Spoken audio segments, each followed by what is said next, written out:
how to fix Instagram messages not sending. Hey everyone, welcome back to the channel. If you are new here, don't forget to hit the subscribe button and turn on the notification bell to not miss any updates.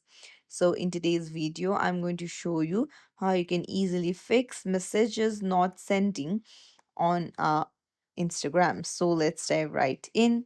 You need to first check your internet connection. So go to any browser and then search for fast.com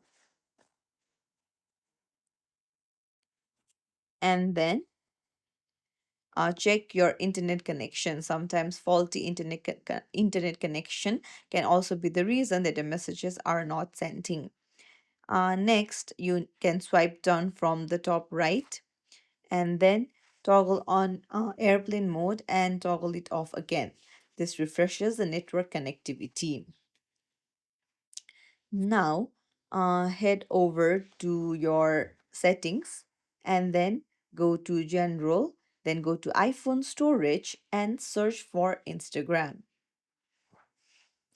So tap on it and try offloading the app. This will not delete the document and data, but when you reinstall it again, it will clear all the cache and remove the glitches and update to the latest version. And then finally, what you need to check is if you have updated your software. So if your iOS is also not updated, then it might cause the issue. So make sure that iOS is also updated. I hope one of the solution helps you out. If you found this tutorial helpful, don't forget to like the video and subscribe to our channel. Thank you for watching.